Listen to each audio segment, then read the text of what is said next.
یہ ہے کہ یہ حضرت سارہ علیہ السلام کی بہن تھی، یعنی اس کی خوبصورتی ہی کا کچھ چھٹا ہوا رکھ سیدنا یوسف علیہ السلام کا ملا تھا۔ اب ہم اندازہ کر سکتے ہیں میرے پیارے کہ یوسف علیہ السلام کتنے خوبصورت تھے جو پوری دنیا جانتی ہے، ایسے کہیں زیادہ خوبصورت ہے سارہ علیہ السلام تھی، سیدنا ابراہیم علیہ السلام کی پہلی زوجہ محترمہ جہاں کی تعداد بہن تھی، آپ کے چچا حرام ان کے بیٹی سے نکاح کیا تھا۔ حضرت سارہ کا جب نکاح ہوا، تفصیل میں نہیں جاؤں گا، بس باقی زبانی رہ گیا ہے، ہوتے آبادے فلسطین پہنچتے ہیں۔ فلسطین پہنچنے کے بعد اسی حالت میں جو ہے حضرت حاجرہ سے سارہ علیہ السلام نے نکاح کروایا، چونکہ ان سے اولاد نہیں ہو رہی تھی تو حضرت سارہ ہی کے اور حضرت سارہ جب چلے تھے حرام سے تو آپس میں ایک معاہدہ ہوا تھا۔ سیدنا ابراہیم علیہ السلام اور حضرت سارہ کے درمیان میں ایک معاہدہ ہوا تھا کہ تم ہماری بات مانو گے، میں تمہاری بات مانوں گا، بہرحال ایک معاہدہ ہوا تھا۔ تو جب فلسطین آئے تو حضرت سارہ علیہ السلام نے حضرت حاجرہ سے نکاح کیا، چونکہ پتہ سے سیدنا اسماعیل علیہ السلام پیدا ہو گئے۔ اس کے بعد ایک بار حضرت ابراہیم علیہ السلام اسماعیل علیہ السلام کو پیار کر رہے تھے، آنکھوں کو چوم رہے تھے، پیشانی کو بوسہ دے رہے تھے، سارہ علیہ السلام نے دیکھ لیا کہ نبی یا نبی کی جو اہلیہ ہوتی ہے ان کا سارا کام وحی الہی کے مطابق ہوتا ہے۔ تو انہوں نے کہا کہ جو ایسی خواہش پیدا ہوئی حضرت سارہ کے دل میں، اب اپنے طرف محدود مت کر لیجیے گا، کچھ خواہش پیدا ہوگی، کہیں محبت بٹ نہ جائے، تو آپ نے حکم دیا کہ حضرت حاجرہ کو اور اسماعیل کو کسی ویران وادی میں آپ چھوڑا دیں، یہ انہیں کا حکم ہوتا ہے۔ اب چونکہ معاہدہ ہو چکا تھا، میں تمہاری بات مانوں گا، تم ہماری بات مانو گے، اس معاہدے کے تحت جائے۔ اب چونکہ نبی کی اہلیہ تھی تو کوئی بھی کام مسئلہ فٹافٹ سے کیوں ہوتا ہے، بہرحال ان کے کہنے پر سیدنا ابراہیم علیہ السلام نے سیدنا اسماعیل علیہ السلام کو فلسطین سے چل کر کے آج جہاں پہ کعبہ شریف ہے وہاں پہ آپ نے چھوڑا، اور آپ سن چکے ہیں، کئی بار سن چکے ہیں، اور تاکہ بات چھوڑ دیا۔ اس کے بعد آپ نے کچھ کھجور پانی دے دیا، کھاؤ پیو، حضرت ابراہیم علیہ السلام چلے گئے۔ جب چلنے لگے تو حضرت حاجرہ نے کہا کہ ہم اس گھر والے کہاں چھوڑ جا رہے ہیں؟ تو 3 مرتبہ حضرت حاجرہ نے جب آواز لگائی تو اخیر میں حضرت حاجرہ علیہ السلام نے کہا کہ کیا یہ اللہ کی مرضی سے ہو رہا ہے، اگر رب کی مرضی سے آپ کر رہے ہیں؟ تو سیدنا ابراہیم علیہ السلام نے کہا ہاں یہ رب کی مرضی سے ہو رہا ہے۔ حضرت حاجرہ علیہ السلام خاموش ہو گئے، پھر جب اللہ کی مرضی سے ہو رہا ہے تو اللہ تعالیٰ ہمارا نکاح بات ہے، کہنے مجھے تیزی کے ساتھ چلے گئے۔ جب تک کھجور رہا کھاتی رہی، پانی رہا پیتی رہی، اور جب کھجور بھی ختم ہو گیا، پانی بھی ختم ہو گیا، آپ نے سنا ہوگا کہ پانی کی تلاش میں سپا مروا میں آپ نے دوڑ لگائی کہ پانی کی تلاش میں، تفصیل میں نہیں جاؤں گا، یہ ایسی یادگار ہے کہ آج بھی ٹائم ہے۔ بہرحال بہت تیزی کے ساتھ جب دوڑ لگا رہی تھی، سیدنا اسماعیل علیہ السلام کے ایرے سے پانی کا ضرور ہوا، ٹھیک ہے۔ دیکھیے نہ کھانے کا کوئی سامان نہیں تھا، پینے کا کوئی سامان نہیں تھا، اندازہ کر سکتے ہو ویران وادی ہے، پہاڑ ہے، کوئی درخت ہے، کوئی پھل فروٹ بھی نہیں ہے، کوئی آدمی نہیں ہے، کوئی مونس نہیں ہے، کوئی ہمدرد نہیں ہے۔ ایسی جگہ میں ایک ماں اور ایک بیٹے کے ساتھ، ایک بچے کے ساتھ ویران وادی میں موجود ہے، اور عالم یہ ہے کہ کچھ زندگی گزارنے کے لیے کوئی سامان نہیں ہے۔ مطلب کتنی پریشان ہوئی مجھے اندازہ کر سکتے۔ ایسے عالم میں جب پانی کی تلاش میں حضرت حاجرہ علیہ السلام دوڑ رہی تھی تو حضرت اسماعیل کی ایڑی سے پانی کا ظہور ہوا۔ قسم خدا کی ہم کو لگتا ہے کہ اللہ تبارک و تعالیٰ کا انعام دیکھیے، کرام دیکھیے کہ جب پانی کی تلاش میں دوڑ رہی تھی تو پانی کا ظہور ہوا، اور اللہ تبارک و تعالیٰ نے خالی پانی نہیں دیا، یہاں تو زمزم ہی نہیں دیا، چونکہ اس وقت حضرت حاجرہ علیہ السلام کو پانی کے ساتھ ساتھ خوراک کی بھی ضرورت تھی،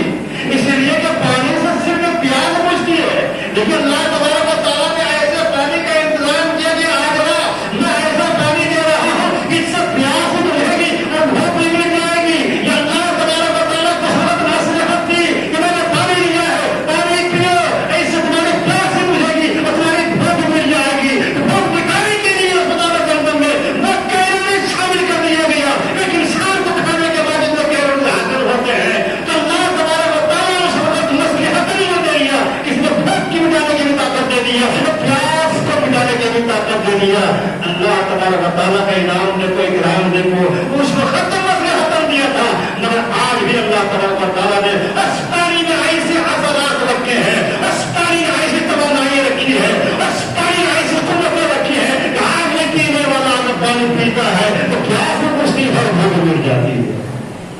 وہ تو مطلب اللہ تبارک و تعالیٰ کوئی انعام اگر دے دیتا ہے تو واپس نہیں دیتا ہے. اور آج بھی یہ اس پانی کا اعجاز ہی نہیں بلکہ اسلام کا اعجاز ہے کہ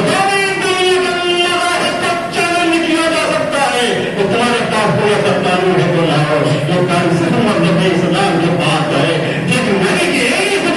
نکل گیا ہے اس کے اندر پیاس کو بڑھانے کی بھی طاقت ہے اور بھوک کو مٹانے کی بھی طاقت ہے. یہ اللہ تبارک و تعالیٰ کا انعام و اکرام ہے. اور آج تک ہمیں نے پہلے بتایا تھا میرے پیارے آج سنگم چاہے خالص ہو آج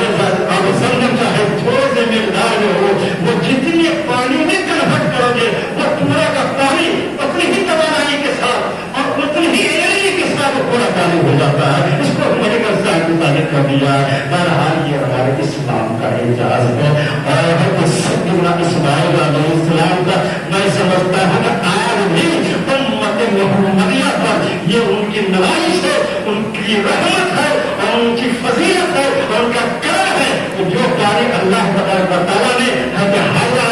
کو رکھا تھا وہ پانی آج ساری امت کے لیے جاری رسائی کر دیا ہے. اور آج بھی ایسے ہی نہیں ارے آج بھی اعجاز ہے کہ حرم شریف میں کم سے کم 7 سے لے کے 10 لاکھ تک لوگ اپنے ٹائم رہتے ہیں. اور اس 8 لاکھ 10 لاکھ آدمی جب چاہے تب وہ آگے زمزم پیتے رہتے ہیں. جو ہو جانے کے بعد وہ جانتے ہوں گے جو وہاں سے آگے جانتے ہوں گے. اگر ٹائم پی رہے ہیں لے جا رہے ہیں 10 لاکھ کا ٹائم 24 گھنٹہ یہ پانی کا پینا اور سپلائی کا ہونا. اور اگر یہ ہے کہ اگر زمزم کے کنویں میں کوئی پانی کی کمی نہیں ہوتی ہے اور ایسی وادی میں وہ کنواں ہے کہ میں سمجھتا ہوں کہ 50 کلومیٹر کے ایرنج میں کوئی کنواں چشمہ بھی نظر نہیں آتا ہے. نہ کوئی ندی ہے نہ کوئی سمندر ہے نہ کوئی جھرنا ہے نہ کوئی باغبہار ہے. ایسے عالم میں ایسے کنویں سے آج تک پانی نکل رہا ہے. یہ اسلام کا اعجاز نہیں ہے اور کیا ہے میرے پیارے